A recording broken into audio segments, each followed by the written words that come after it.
Hi guys, Paul. With Mike. ManiacsMeat podcast, fresh meat again. Here we go. Splatter University. How about that? How about that? Now, let's see. Top of the class in slasher flick terror. I've never seen it. Earn a higher degree in terror. Now that looks pretty. I hope that is some it probably is some decorative towel all over this girl, but I hope it's not, but it probably is. So I just wanted to see 80s Bush. Let's see. Splatter University tells a story of a twisted psychopath who escapes from an asylum and brutally mutilates young co-eds. The killer lurks everywhere on and off campus, and no one knows when and where he will strike. The student couple goes onto the local drive-in for some fun and receives a bloody death instead. He's everywhere. He's everywhere. Female teacher is viciously mutilated beyond recognition. One of the pretty victims is actually sliced up like a piece of meat. Another is this is going down the whole movie. That is insane. And let's go all the way back. Apparently Julie, apparently she's all the final thing, but this gives out the whole movie. That is insane. Will Julie survive the ultimate test? Prepare yourself for unleashing a terror that will be beyond anything that you could possibly imagine. Ultimate test, get it? I mean, I doubt that. Includes the theatrical cello. This is from 1984. 84, I think. Yep, that's what I saw. 1984.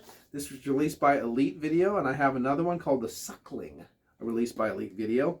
And I'm trying to think. Was this one of those? I don't know. It doesn't actually have any good, directed by, do this. Scene selection. Gives you the scene selection card in here, but I was looking for the, directed by this and that, and it doesn't have it. I wanted to go with this because, for some reason, it was reminiscent to me of Horror High. Return to Horror High, George stuff. Clooney. Yeah. Well, way back. Student bodies. Yeah, all that stuff. Yeah. Oh, no, here it is. It's on the front. Starring, directed by Fred. I thought it was Fred Cohen, and music by Chris Burke. Let's see. There's a song called "The Pedestrians," so I'll have to check that out. And then it starring Francine Forbes, Kathy Lacombe, Dick Burrell, Dick Trickle, Dick Blue, and Denise Trexia. I can't remember. I'm not really good with names. So there you go, Dick Trickle. What was the name of that show that he had on late night? Dick Trickle? Yeah, that was a character for, but it doesn't matter. Splatter University, where the school colors are blood red. I'm excited. Classy. So here we go. Yeah, it'll be fun, I think. I think it's going to be a nice, Grindhouse style, I hope there's lots of blood and tits. That's what I think it's going to be. Blood and tits. Judging by... if this is like Final Exam and there's basically no blood and no tits, I'll be pissed. But anyway, we're going to be right back with our final thoughts after we watch Splatter University. Be back. Cheers. Well, we are back. We just experienced 1984's Splatter University. We sure did. And, wow. Not good. Nothing on there happens in the film. Nothing on any of Nothing it happens. on this happens in the film. This is a very haphazard film. It jumps all around. And apparently when they were filming it, too, it was filmed in 81, then 82, then 84, different things. They filmed it in 81, and then they added a bunch of stuff in 82, and then they released it in 84. Yep. So that's pretty interesting. I don't know which one was Dick Trickle. No. But I guess the director played the killer in it. So yeah, it was... because the actual guy that was going to play it just walked away from the... Yeah, it never showed up. Okay, so go for it. Well, the audio was pretty bad right from the get-go. It was hard to hear. Yeah. It seemed like it got a little bit better as the movie went on, but there was definitely some audio issues. All songs were done by the Pedestrians, by the way. Yeah, which has a very Ramones kind of sound. Like you said, it's like a band that heard of the Ramones. Yeah, we like the Ramones, so we're gonna play music like the Ramones. But... Yeah, you've heard the word Ramones, and they've heard the word rockabilly, but they don't actually know what it sounds like, so they just played whatever it was. I found a lot of the characters to be very forgettable. Yes. It's funny. Like most of the movie was kind of shitty. Yeah. They tried to make it cliche. But, I will give it one really. I guess like this high. The highest praise I can give this film is they did do something at the end that I did not expect. They killed the bitch. They killed the lady. They killed the lead. They killed the protagonist. The final lady is no final. She died too. Which you don't see happen a lot. Really did not expect it. That you were expecting the hero to come out of the woodwork and fight the thing. Mark was gonna show up and come. But when the guy that figures out who did it, plus the guy the killer, and called the cops, like there was no epic fight. Yeah, there was no struggle. It was just like cutscene. The killer back in like a. The weirdest thing is, he pointed it out too. The film didn't start until about 20 minutes into the film. Yeah, because it starts and it's like 3 years earlier. Yeah, it's like it shows like an insane asylum scene, and then it's like jumps ahead and it's like 3 years later, and there's like a whole section where a lady dies there, and then it jumps again, and there's yesterday. Yeah, and then it says the next semester yesterday, ellipses. And I was like, so wait a minute. So it's the next semester, but it's yesterday. So Tomorrow. This was happening the day before the movie is actually taking place. So we like this is like the third part of the epilogue. It's like Star Wars in a film. It was really screwy. And then as we're starting to like meet the characters and know everything and go through it. She gets hired by the university. The next day she's teaching immediately, and it's really awkward. Yeah. And then, like, you watch about 10, 15 minutes, and then it's like 3 weeks later. And then the movie just stays consistent. Yeah, and then the movie really actually starts, like, going. It's weird. And it was odd. It's very unrealistic. It's supposed to be a Catholic-based school, but there's no structure to like the dorm rooms or who comes in or this or that. Yeah. The students are completely worthless. There's all the student scenes in the classroom. They're all just idiots. They're not doing anything. Yeah, not even trying or anything. They're all pointless. They're long. They're needless. And basically, they're only put in there to flesh the movie out to get a longer running time. Yeah, and I think that was the issue because when I was looking into the movie a little bit, it said that when they shot it in 1981, it had a running time of around like 67 minutes or something like that. It was real short. Right. So then they added, for 1982, they filmed more scenes and tried to beef it up a little bit more. So let me see if I got this correct. Stabbed in the dick. Yeah.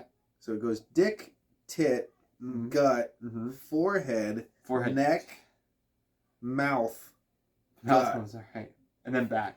And then he kills the lead. Yeah, I mean, it's all stabs, except for the one girl he kills by cutting her forehead. Yeah. That doesn't kill anybody. And they never, like, elaborate on it. She ends up in a dumpster, and all you can see is the blood across the forehead. You're like, that would have taken. That wouldn't have even knocked her out. No, and she was there outside, in a city where she could have been screaming bloody murder for an hour. It was weak. Yeah, it was bad. It was just bad. And then the one lady, she's like, "I need to go outside. I need to talk to you privately." And they're in a big, empty, by themselves place, so they need to go privately. So they go outside where there's people walking around.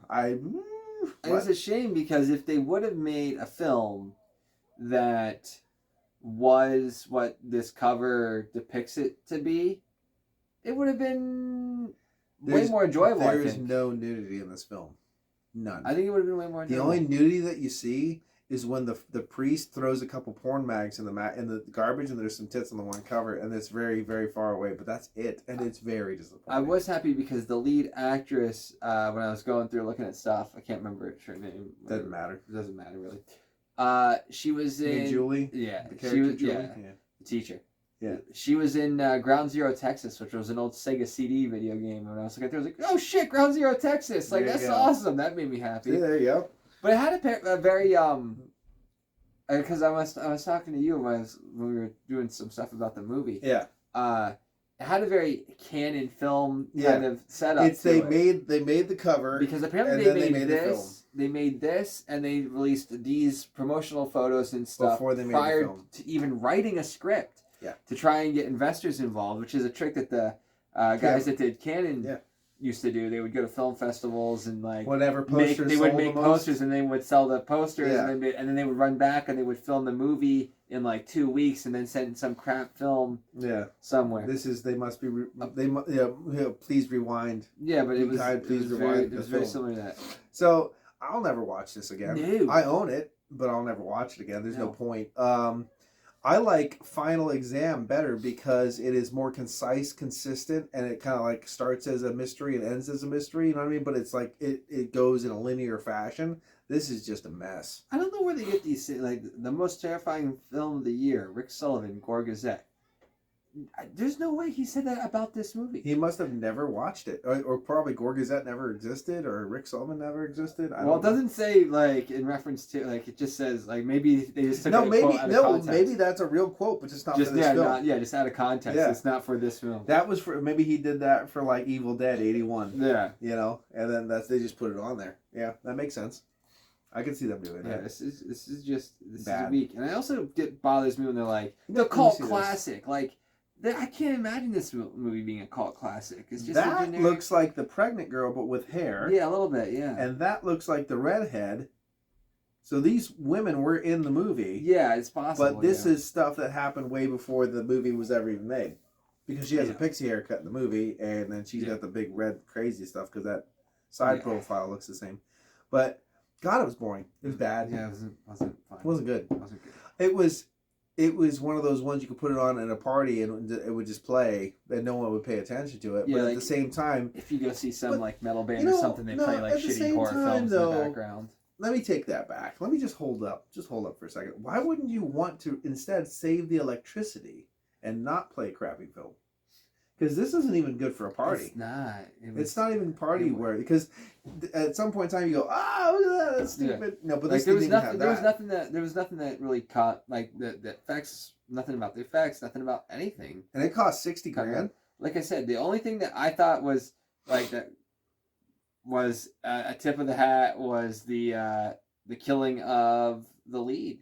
Yeah, which I did not expect. I enjoyed the cross and the crucifix. Yeah, that or was the knife, the crucifix. That was pretty good. They tried to play the red herring a little bit, but you kind of guessed it as soon as the movie started. As soon as it started, I was like, "That's the killer." Yeah, boom. Like it was fucking easy. It was kind of crazy. Yeah. Stabbed right in the dick at first. So, and then we always considered it interesting because it was always straight. The stabs were always like this. If you can see that level, it was dick, mouth, nose, tit, eye, like it was like all crazy.